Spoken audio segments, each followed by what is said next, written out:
So, Sunil, what is the mental or the emotional cost, if any, there has been over the years of being where you are and who you are today? Hmm.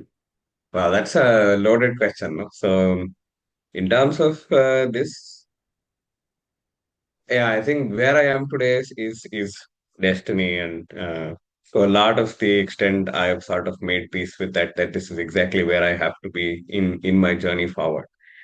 Uh, Prior to making that acceptance, maybe I had that conversation saying it would have been better if there was some other aspect. There was another tangent that had come along, and that tangent was where I would have been.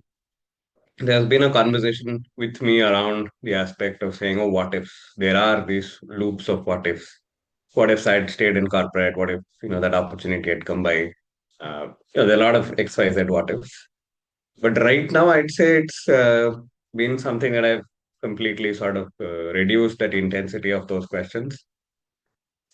Had it not been accepted, had it not been sat with, I think there would have been a heavy emotional cost, a heavy cost around that, saying, yeah, I think it would have been putting me at a point saying I'm not really good enough. Or why is this only happening to me? Why are others going forward in life and me not? So all those questions would have come there. But then I realized that this is my journey, and my journey is something that I need to build. And sometimes what does not work for me is sometimes a divine masterstroke, and it puts me into places where I would have never thought I would go. And to answer that in maybe another side tangent, I say yes to things that I would have not even thought of saying yes to before. So I was the typical corporate employee married to the organization, if you can put that the right space there. And to even think about running my own show, that was not even like it was remotely outside of syllabus. It was never on the card. So this is something that really changed in the way I've now seen life in the last few spaces. And I also have seen that there is a possibility in things that are now coming up, and every new twist in the tail is possibly a new opportunity to sort of work with. So I have sort of resonated with this idea, saying let's go with the flow, uh, as well as maintaining the intention of the flow. So that's the thing. And sometimes if things don't work out, it doesn't work out. Maybe it's a new opportunity. Maybe it's something to learn from. That's how I would like to choose to answer that question in the present now. That's very interesting and very intriguing because it brings up so many new words and so many new dimensions now. Okay, so Absolutely. welcome to another episode of Your Haven Heart-led Conversations. And today we have our guest Sunil Satyendra with us, who's a leadership and career coach. And I'm your host Priyanka, licensed Heal Your Life workshop leader and coach, and a teens coach. And I work in the niche of emotional well-being and relationships. And handing over to Sunil to introduce himself briefly. And thank you so much for being here, Sunil. Fantastic. That's lovely to hear, Priyanka, in terms of all that you do. So I am, from a coaching point of view, a proudly nicheless coach. My niche, if somebody asks me, I'm saying my niche is you, because I go by the company name of the tagline. I'm Nimma Coach, which in Kannada essentially translates to your coach. I bring coaching in three languages. So I worked with C, C++, Java, and all. So I also work with English, Hindi, and Kannada. Kannada is my mother tongue, so that rolls out quite beautifully. And then English is something my love for language also has taken me to English. In Hindi, because I work with people from all across India and I sort of know it well enough to speak. I wanted to connect with the Indian aspect, like it's the vernaculars that really matter to me. And at the end of the day, we are all a bundle of different aspects of work.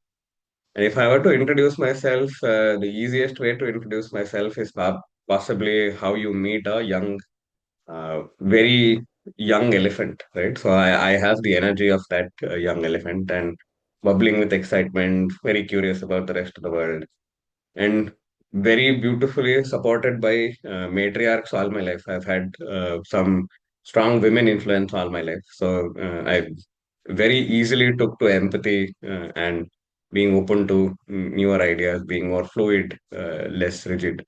Um, except the aspect of cooking, which I don't enjoy. I enjoy the aspect of eating what somebody has cooked with love. Those are some of my passion and interests. So I don't cook, except that I maybe would have tried variety of stuff that has helped me in many ways. So apart from the bundle of energy, the elephant aspect, predominantly I'd like to call myself as a writer.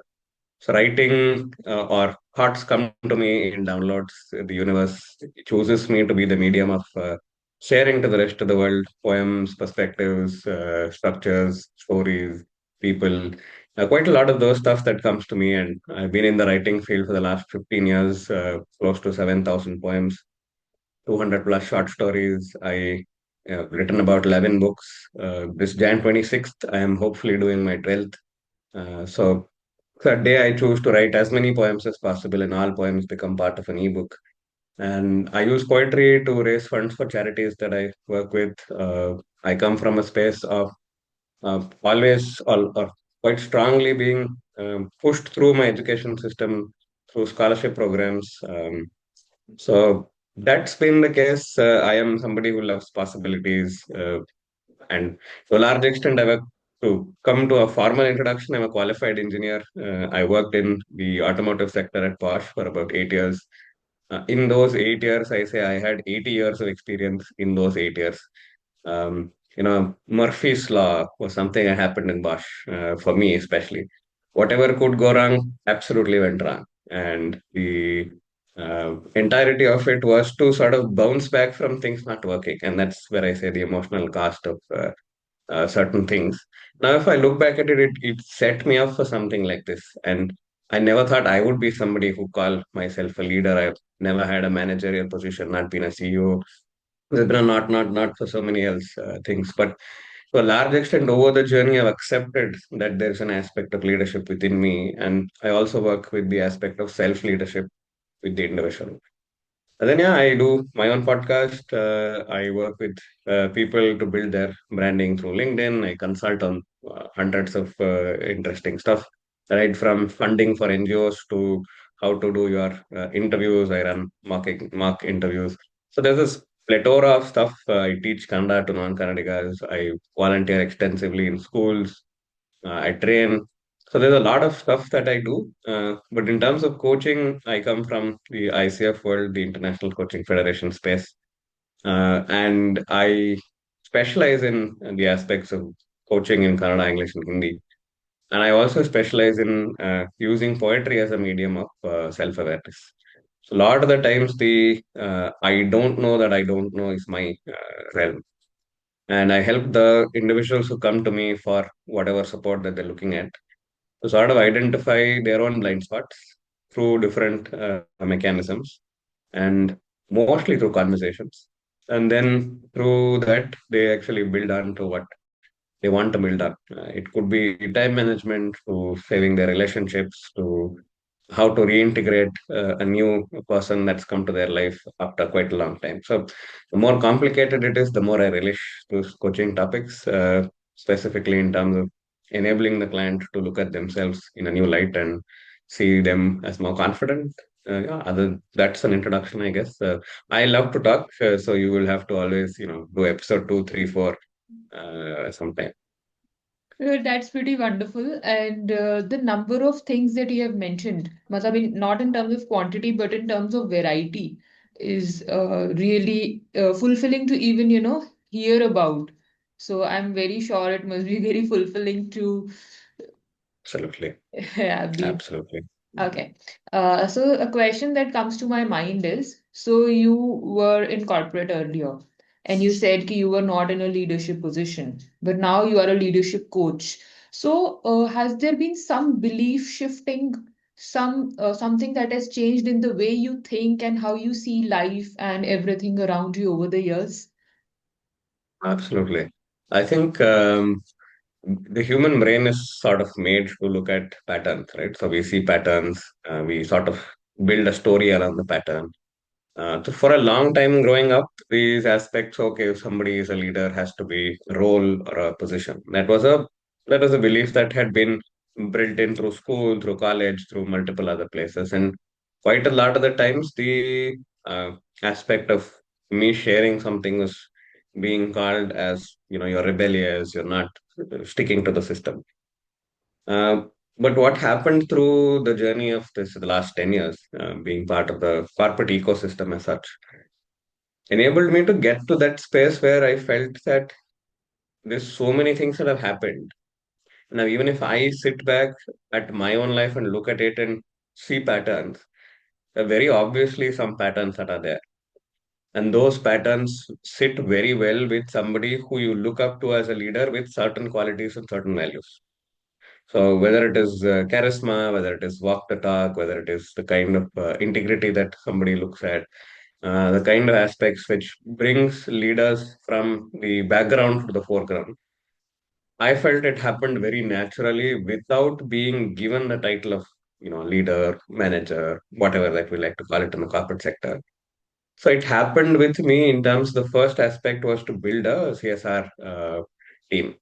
So we started with two people who quietly became four, four became 10, 10 became 30, 30 became 100, 100 to 400, 400 to 700. From a small team of 200 people to leading some of the CSR activities across at least all of Bangalore locations of my organization. So I kept on deflecting that thought to that people were giving me compliments saying, you're doing a great job. And I kept on saying, it's not me, it's my team. And at some point, when one of the conversations that said it's equally important for the ship to be run by the entire team as much as it is run by the captain. And that sort of stuck with me. And I said, okay, maybe can the same structure run without me being in the helm? And I thought, okay, I am adding something here that is actually inspiring some of these people to come after a 5 day work week, proper hardcore work, and suddenly on day six, they're waking up at 5 o'clock in the morning, coming all the way across multiple places in Bangalore, and then going outside of Bangalore in buses where they may not get a seat for the next 2 hours, right? And then get down there, volunteer for literally 4 hours, eat at the same school, and then come back in the same way, wherein the bus is more packed than it was in the morning. Mm-hmm. And at the end of it all, be extremely grateful, smile, and come back to me and say, Sunil, this is a fantastic job. I opened that up saying, I think I also am doing a good job here. And that was basically the entry point to say, okay, this is actually going to become something. And then if I looked at it, I've always been part of places where I've entered teams, communities, and structures and built a space where people come together. I've always been a magnet towards things that mattered for a larger purpose, a larger ecosystem. And that happened through CSR, that happened through sustainability, that happened through coaching, that happened through scholarship programs that I run for students. So I've always felt that uh, I should now embrace that aspect of leadership, even though there is no formal title given to me. And that also was what drew me into call myself a leadership coach and a career coach here in terms of building our own careers as leaders, even though we may not be formally recognized in an organization as leaders. So, what if I am a solopreneur? What if I am somebody who's running a startup? What if I am a woman entrepreneur at home? Not necessarily women entrepreneurs. My mom qualifies as much as a leader. My granny qualifies as much as a leader in the way they handle things at home and beyond. So I said the leadership should not be something that is only reserved for somebody. It's no, let's not bring elitism into this. Let's make it a people's space. And Mm-hmm. because I've lived the journey, because I've not looked at myself as a leader and then had the transition to look at myself as a leader, there could be others who are doing the same. And my energies and my focus and my passion can be navigated on those waters. Of the many other things, of the many tributaries that exist with my coaching structure, this is one thing that I'm very passionate about to work with people who are doing excellent stuff and to enable them to look at themselves as leaders. And then the whole ballgame changes. So that's the subtleties that I want to work with, and I'm definitely been working with that. Very interesting and a very different view about leadership. I also see leadership in a similar light, so I so resonate with this. Having said that, and given your work experience, first in corporate and now with, with so much of diversity, so what is one challenge, if you can just mention it in one word or one line, the biggest challenge that these leaders are facing, and which is, not making them progress or is hindering them. What do you think it is? Hmm. I'd say look at a little bit of poetically, right? The seed does not know that it has the capacity to build a tree, Hmm. and the seed does not know that it has the capacity to build a forest. The forest does not know the capacity that it holds so much of life with its space. So people are not yet open to the idea of the next realm of their own space. So quite a lot of the times they end up managing um, stuff rather than recreating certain things that will essentially make the problem irrelevant. So a lot of the times the conversation is what to do rather than who am I becoming. So the being part is something that people really miss out on. So they want to do. It's a lot of efficiency structures rather than, be. And when they are becoming a human being rather than a human doing, there's a lot of things that will change. So a lot of us do not know the potential of what they hold inside. And they have Hmm. not tasted that either by somebody else, be telling them that there is something existing within you, or they've also not made the introspection saying, if this is where I've come, I've also had other things working for me. And let me use my strengths to build on it. So it's a lot of these things saying, I'm getting 99 out of 100 in math, and I'm breaking my head and saying I'm only losing 1 mark. And rather than thinking I'm gaining 99, that means I'm good at what I'm doing. So a lot of the times it's in energy spent in correcting smaller aspects rather than using the 99% looking at it as a springboard. So I feel that's a space where people really need to look at it. And also the aspect of being vulnerable to each other and say, I don't know this is something that people don't tell. The vulnerability to say, I don't know, but I'm happy to learn, listen, figure it out. Once we move into that gear, I think it's a new ecosystem. It's a new world that exists. Okay. Okay. Very interesting because in this conversation, I'm noticing, a lot of new aspects and parameters are coming into the picture. So we'll try our best to cover most of them. And what's interesting and what I would like you to elaborate on is ki how does inner work then shift this? How does it bring a shift in these leaders, the work that you are doing with your clients? And also, you mentioned this word being, the doing and being. What do you think it is? Yeah, no, absolutely. I think I'll answer the doing and being part and then also go into the aspects of the previous question. So, human being, for example, now how do I introduce myself? So, typical introduction would have been saying, you know what, I'm a leadership coach, I'm a career coach, XYZ. Now, if you go to corporates and then the people are introducing themselves, so I come from this college, this is what I've studied, this is my, whatever is my certification, recognition. Uh, it's a lot of the stuff that says, okay, I acknowledge myself only because of XYZ aspects, right? So otherwise, it doesn't fit. So I am outside of my work a human being who exists in multiple aspects. So my aspects of working with people, say working on a volunteering bit, is especially also enabling me to do better at my leadership, better at my aspects of who I am. So if my work is who I am rather than what I do, it opens up an entire new ballgame. And there is a lot of deeper acceptance as an individual to take it forward and therefore build on it. So the human being part and the doing part actually makes a shift. And you can also be more, a lot more gentle with yourself, a lot more open with yourself, and you're looking at yourself holistically. and that changes the whole ballgame completely. It's not efficiency measures anymore. It's the lived experience in those work. Okay. So that's how I'd answer it. And Sunil, what are some practices that you have been doing and that you have been suggesting or recommending to your clients that are helping them, make this shift? And So is that a secret that you I'd tell only say your I'm clients? smiling. Sorry. I was saying, is that a secret that you tell only to your clients, or are you No, open no, no, no, to no. share it with? The secret is very simple. I think you will also agree to that being a fellow coach. I have a coach. I have a few coaches. It's not necessarily one coach. I have a mentor and a coach. So there's a difference between those two. So I go to the mentor to say, how did you do it? Can you share your experience? And then I'll say, okay, this is what I am doing. I'm sort of stuck here. So there's an experience that I'm gaining out of it. Then Hmm. I go to a coach because I am looking at it saying, hey, I've done this much of work.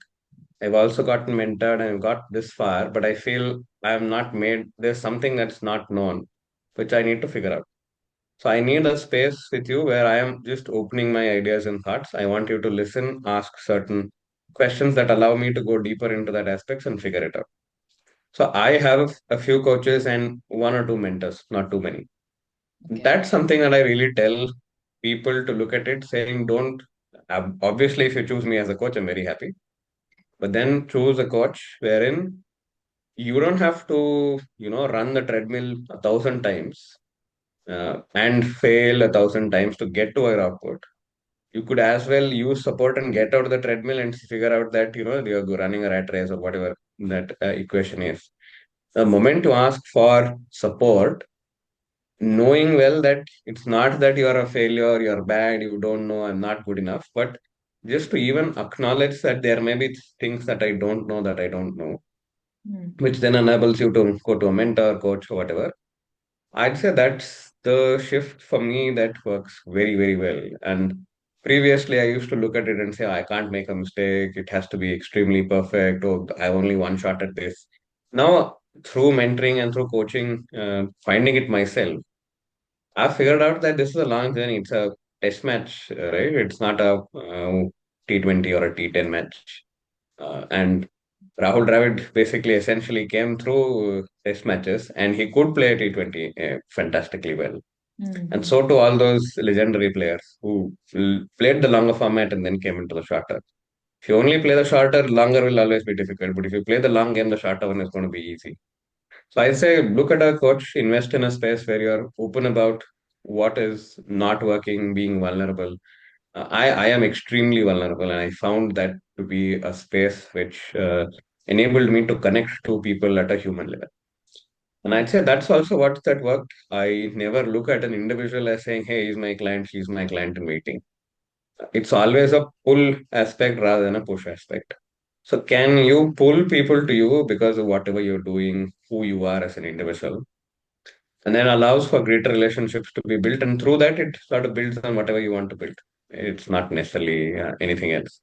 So, can you have agenda less work in your life that allows you to express who you are outside of the whole rat race ecosystem or efficiency ecosystem to be, really enjoy life, a chai on the balcony, seeing birds fly by, or sometimes just sit in the afternoon is equally empowering as much as a good end of the year bonus, right? So it's equally empowering. I'd say that is my aspect, advice, suggestion is to go for a coach. The right coach, that's a different ball game. You have to figure it out what works for you, and but aspect of coaching, mentoring, or even asking to or seeking vulnerability as an aspect to share what's going on in the inside world, and therefore the inner world will actually reflect the outer world.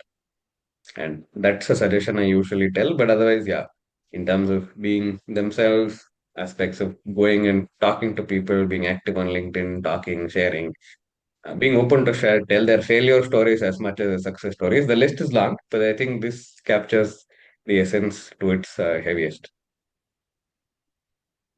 This conversation is feeling very fulfilling to me also, and also resonating, and is very close to my heart, to be honest. Uh, like I'm very drawn to, like I'm trained in the philosophy of Louise Hay. So she's a lot about loving Yeah. the child within, loving yourself. So when you are saying, no, go out and just be there and the agenda-less thing. So that is something that has become really close to my heart. Like I dedicate time every day, not like every week, Wow. every day. Mhm. Hona hi chahiye for the little child and the agenda-less thing. So this conversation is really close to my heart for this reason. Absolutely. I think that you start enjoying life in a way that you never thought you could. Right? You never know that there's another aspect to it. And then as soon as you get there, you start meeting people, things start to move, you start enjoying life. Your wellness automatically changes, your emotional outbursts sort of find a way to ground themselves. And yeah, you just have fun in a way that you don't need to have any intoxicants in your body to have fun, to feel high, to feel good about yourself. You Hmm. can do it at the comfort of your home with possibly the lowest investment there is to go and talk to somebody else and just smile and see where it goes. So I'd say those are conversations and aspects that I enjoy the most, and I'm glad that it resonates with you, and hopefully also with others who are listening to this. Yes, thank you. Thank you so much for sharing, this thing. Okay.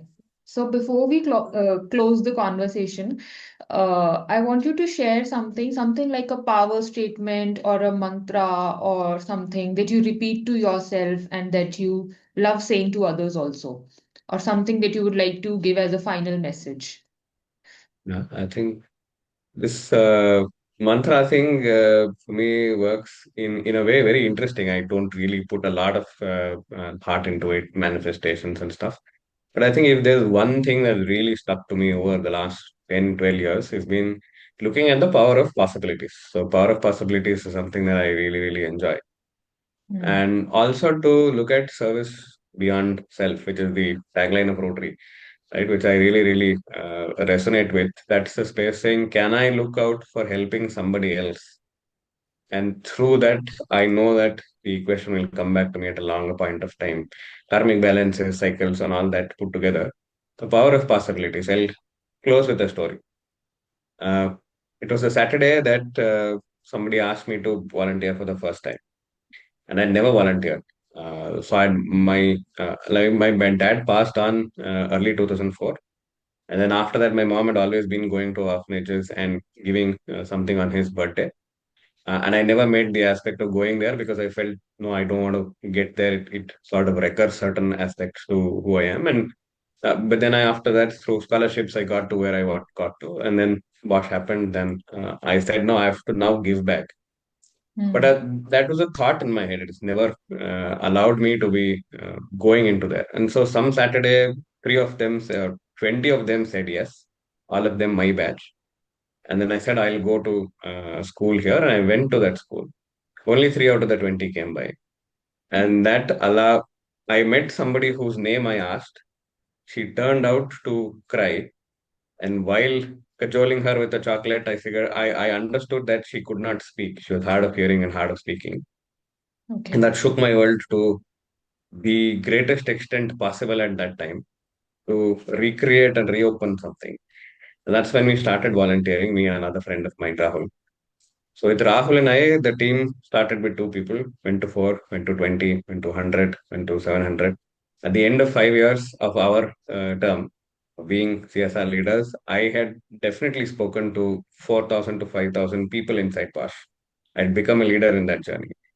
And Hmm. then over 1,000 plus school kids had been impacted through various programs. We've saved 7,000 plastic bags from getting into the market for the first place, switched around 700 people to move out of plastic brushes to bamboo. And the list went on. And then through that, I also discovered that I could write, and through writing, I could make a difference. And through that difference, I then actually start funding for scholarship programs. Hmm. And through that, right now, about 25 kids for the last 3 years have been given a scholarship to continue their studies, which Amazing. they would not have done if not for this. So I'll go back to the aspect of the very beginning.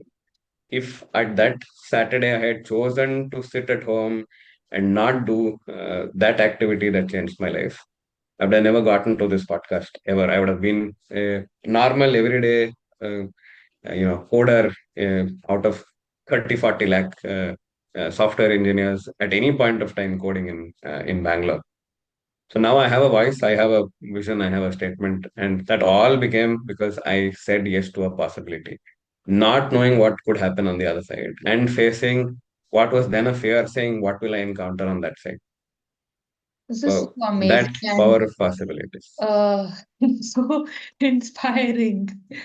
And I love the term power of possibilities, and it resembles a similar term which is used in our philosophy, our work also, the totality of possibilities that Louis Hay loved Mhm. Yeah, saying. Okay, yeah, thank absolutely. you so much. It's Absolutely. like so wonderful to know your world, and which is very deep. I can actually feel it, the way you are narrating the experiences. And I've not yet read your poetry, but now I feel like. You And should, I will share a few of them, and I think you should definitely have a look at it. So, quite a lot of very interesting poems. I wrote a poem on what is the point of view of your terrace, right? You've seen your terrace. hmm. If the terrace had to speak, what would it speak? So, there have been extremely interesting poems all across. And I've loved this conversation in this aspect, knowing you a little bit more, and I think resonating very strongly around the aspects of possibilities, the totality of it, non-agenda conversations that come by. So yeah, that's been my experience here, and uh, I'm always happy to see what comes out of this as a possibility as well. Yes, so actually, I also started heart-led conversations mostly as agenda-less, but I can't say completely agenda-less because I do come with the agenda of knowing leaders and founders and entrepreneurs and what is their inner journey. So some agenda, but mostly agenda-less. And I love how it's blossoming. So thank you for being here, Sunil, and sharing your world. And I would say sharing a lot of wisdom also from your journey. It really matters a lot. And it felt very fulfilling. So everybody just go and follow Sunil. I'll be sharing his socials also with all of you. And stay tuned to LinkedIn and Instagram, and we will share more about this. And stay tuned for another episode of Your Haven Heart-led Conversations, which will release probably next week. And thanks, Sunil. Thanks so much. And also, Sunil is Welcome. a leadership and career coach. So if you are looking for the right person and this conversation resonates, just reach out to Sunil. Always, always happy to see what brings this along. And thanks, Priyanka, for bringing this up. This is a podcast that started as a response to a post that I had written, and yeah, so we are always in the flow of where life takes us. And I'm very happy to have met you. And I think there's a conversation where I would love to know you a little bit more. So thank Yes, you for this opportunity. yes. So thank you, everyone, and stay tuned and see you in another episode. And thank you, Sunil. Thank you for being here. Thank you so much.